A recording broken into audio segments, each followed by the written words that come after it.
Good morning, students of class 9.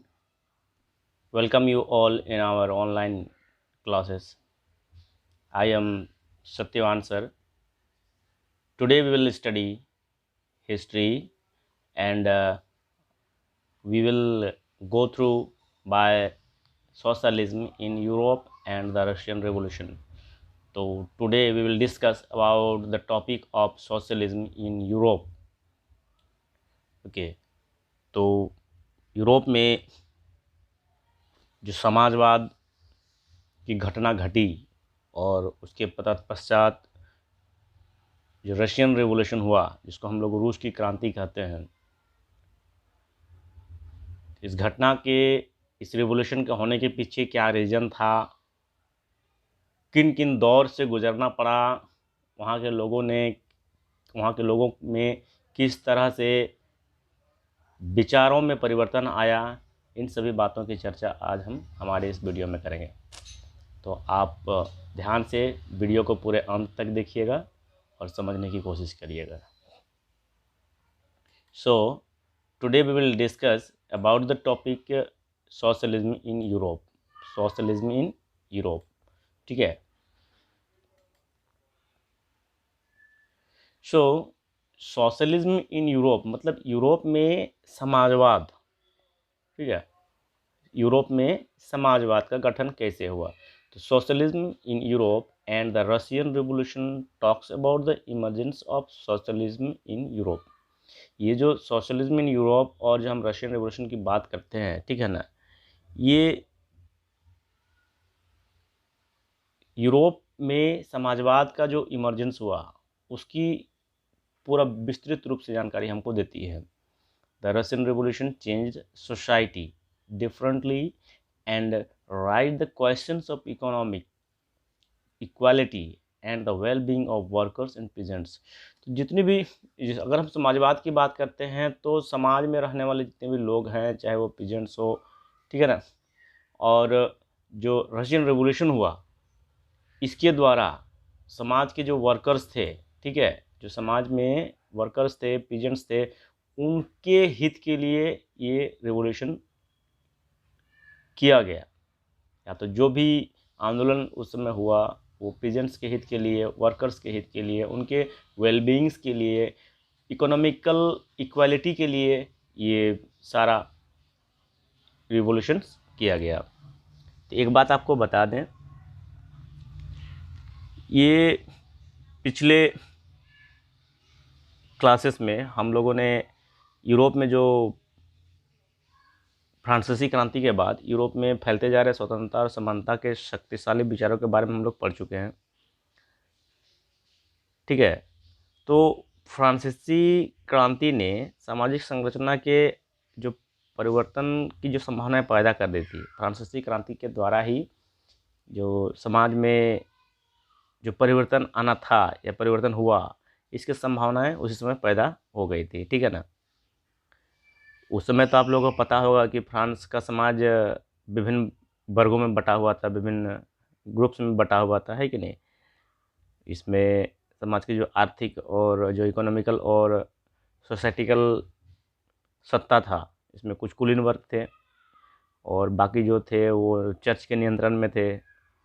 लेकिन जो revolution हुआ इसके बाद इसका जो स्ट्रक्चर है इसमें चेंजिंग देखने को मिला।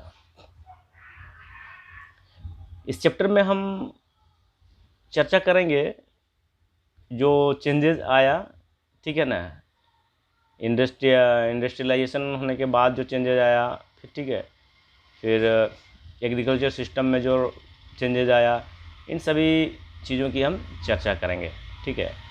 तो एक समय था, एक दौर चला उसके बाद सोशल चेंज का, एक दौर चला सोशल चेंजेस का, जिसको हम लोग कहते हैं सामाजिक परिवर्तन का युग भी कह सकते हैं, ठीक है ना। तो फ्रांसीसी क्रांति के बाद, ठीक है, after the revolution individual rights and social power begin to be discussed in many parts of the world including Europe and Asia. अब क्रांति रिवोल्यूशन के बाद लोगों में लोगों का क्या राइट्स होना चाहिए, इंडिविजुअल राइट्स होना चाहिए, क्या सोशल पावर होना चाहिए, ठीक है ना। इस सब के बारे में जगह जगह पर चर्चा होने लगी और लोगों में जागृति आने लगा, लोगों में जागरूकता आने लगी। colonial development reshaped idea of societal change, but everyone was not in favor of the complete transformation of society. जो कॉलोनियल डेवलपमेंट हुआ वो सोसाइटी को एक नया मोड़ दे दिया, एक नया रूप दे दिया, ठीक है ना, इसको एक नया रूप दे दिया। कुछ लोग चाहते थे कि ये सोसाइटी का ट्रांसफॉर्मेशन हो और कुछ लोग चाहते थे कि न हो, और कुछ लोग ऐसे थे जो चाहते थे कि हो, सोसाइटी में चेंजिंग आना चाहिए, परिवर्तन आना चाहिए, लेकिन धीरे धीरे पास्ट को भी नहीं भूलना चाहिए, ठीक है ना। ऐसे बहुत सारे ऐसे वर्ग, बहुत सारे ऐसे ग्रुप्स बने जिनका अलग अलग विचारधारा रहा।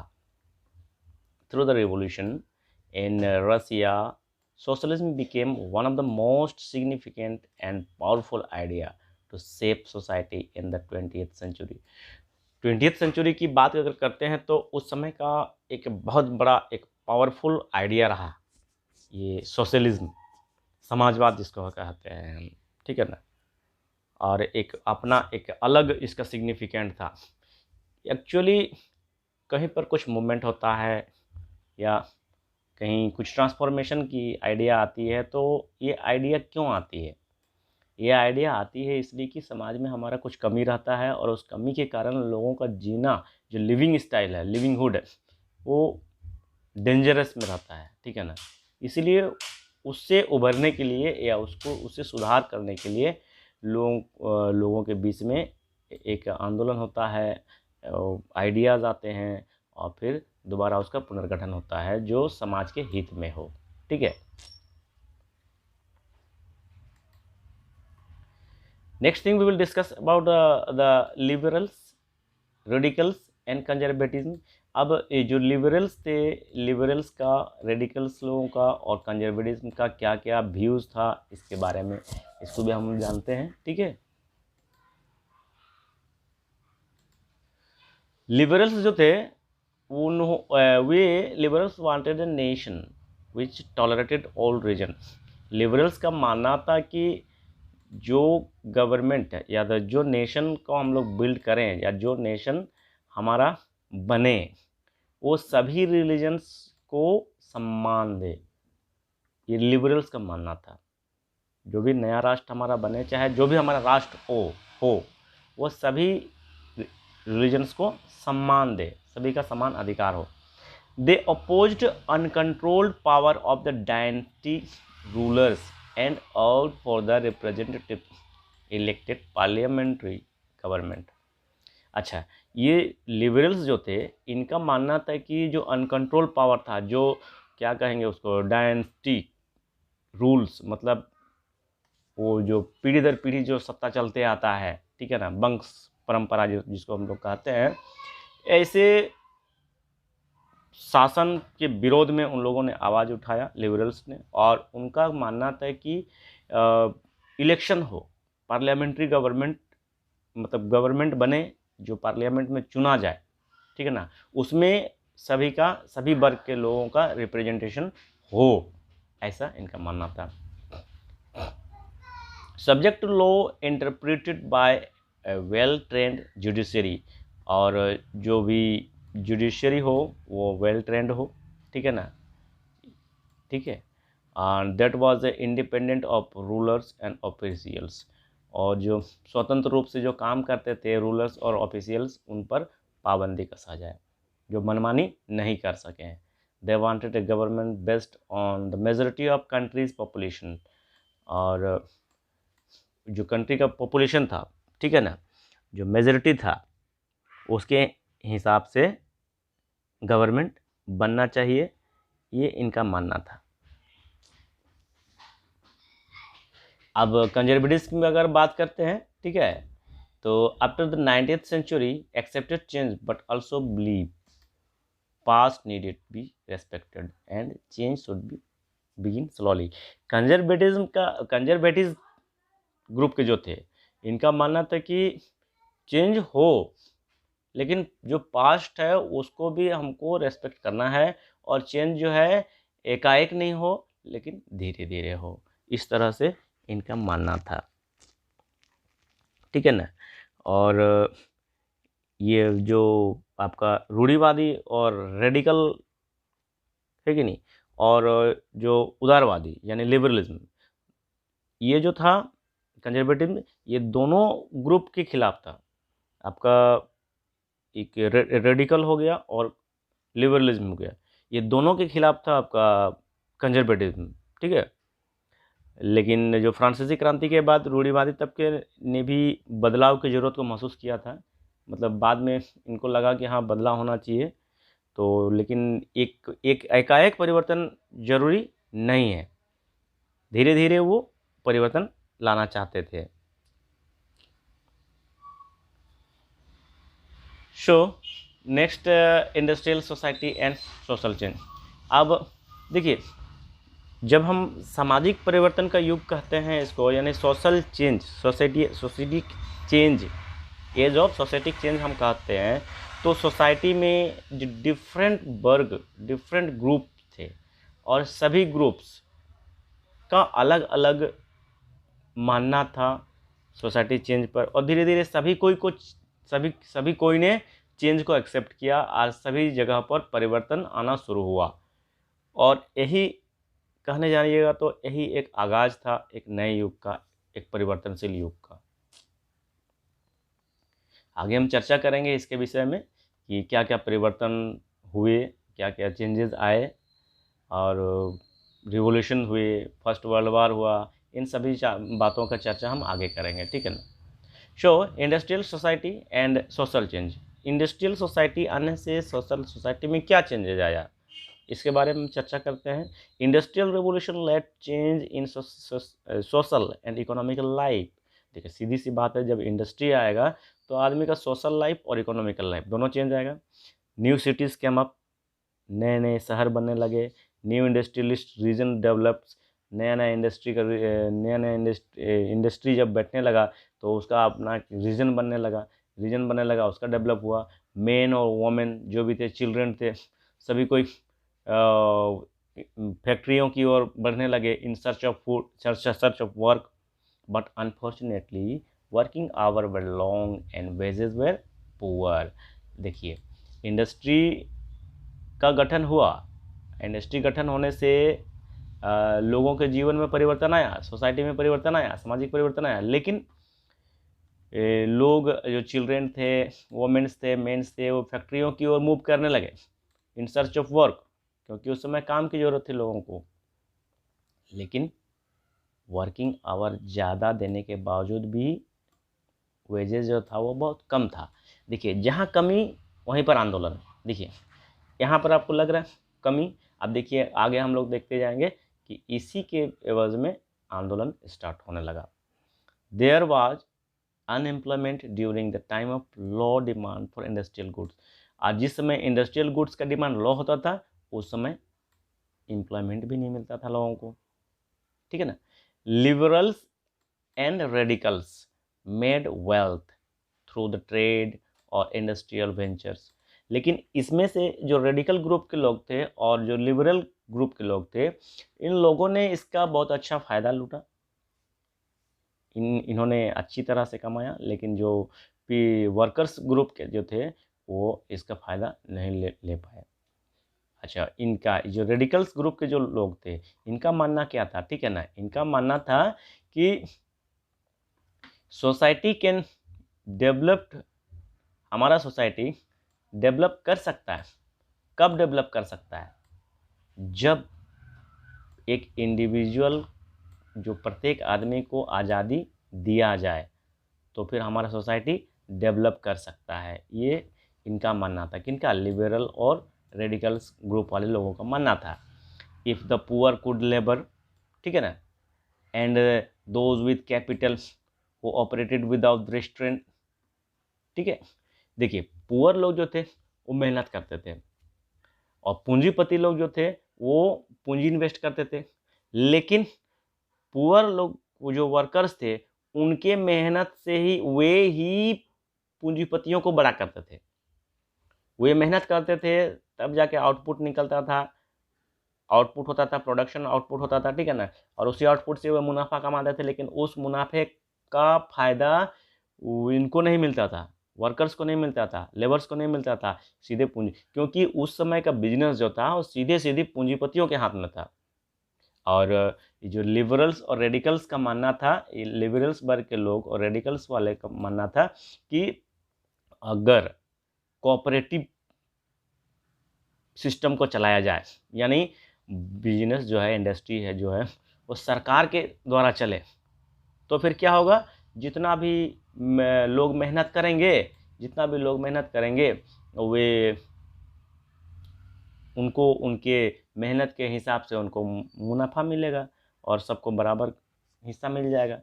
इससे ना कोई, सबको समान दृष्टि से देखा जा सकता है इसमें, और इससे हमारा सोसाइटी अच्छा बन सकता है, हमारा सोसाइटी डेवलप कर सकता है, ठीक है ना। ये रेडिकल्स का मानना था। Okay, in France, Italy, Germany and Russia, revolutionaries overthrown existing monarch. जो रिवोल्यूशनरीज थे ये फ्रांस, रसिया और यहाँ से जो मोनार्च सिस्टम था यहाँ का, उनको मतलब हटा दिया इन लोगों ने। कहने का मतलब इन लोगों ने जो प्रयत्न किया, प्रयास किया, उससे यहाँ का मोनार्चिकल सिस्टम दूर हो गया। Nationalist talk of revolutions to create nations with equal rights. जितने भी नेशनलिस्ट थे ये सिर्फ चर्चा करते थे, सिर्फ बात करते थे किसका, एक नेशन का, ऐसा नेशन जिसमें सबको समान राइट्स मिले, ठीक है। Okay, and the coming of socialism to Europe. अब हम चर्चा करते हैं यूरोप के सोशलिज्म सिस्टम का, ठीक है ना। यूरोप में कैसे ये सोशलिज्म आया, इसके बारे में हम चर्चा करते हैं, नहीं करें। समाज एक चीज़ आप सब जानते हैं, ठीक है ना। समाज के पुनर्गठन की जो सबसे दूरगामी दृष्टि प्रदान करने वाली जो विचारधारा है, उसी को हम लोग समाज कहते हैं। मतलब समाज का जो पुनर्गठन करता है, पुनर्गठन करने का मतलब समाज में जो कमियां हैं उसको दूर करके एक अच्छा समाज बनाता है, इसी को हम लोग समाजवाद कहते हैं। और 98th सेंचुरी में यूरोप में ये आम हो चुका था, ये लोगों में जन जन में फैल चुका था, ठीक है ना। और बहुत सारे लोग इस सोशलिज्म सिस्टम, इस ये जो सोशलिज्म सिस्टम है, इस पर लोग आकर्षित हो रहे थे, इसको लोग समझ रहे थे, इसको सपोर्ट कर रहे थे। Okay, so socialism was a well-known body of idea by the mid 90th century in Europe. Okay, mid 90th century की बात है, यूरोप में सोशलिज्म जो है एक आम बात हो गई थी, लोग वो जन जन में एक चर्चा का विषय था socialism. Socialist were against private property and show it as the root of the social ills of the time.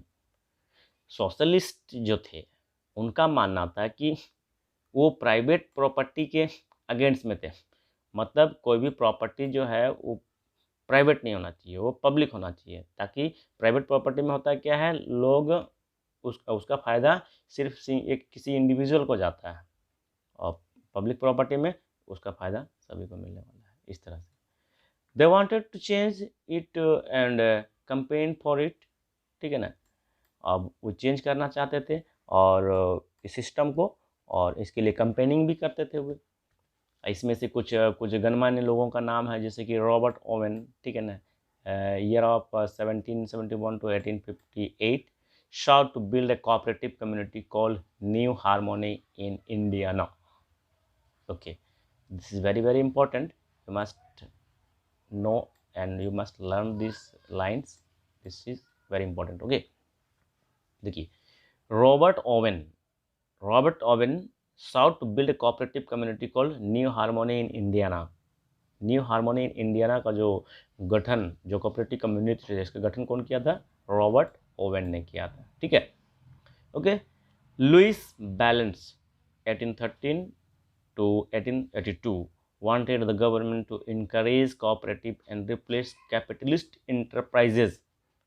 Capitalist enterprises मतलब जो इंटरप्राइजेस पूंजीपतियों द्वारा चलता था, ठीक है ना। पूंजीपति लोग क्या करते थे, पूंजी इन्वेस्ट करते थे और उसमें लेबर जो काम करते थे वो लेबर को वेजेस कम मिलता था और सारा फायदा कैपिटलिस्ट लोग लेते थे, ठीक है ना।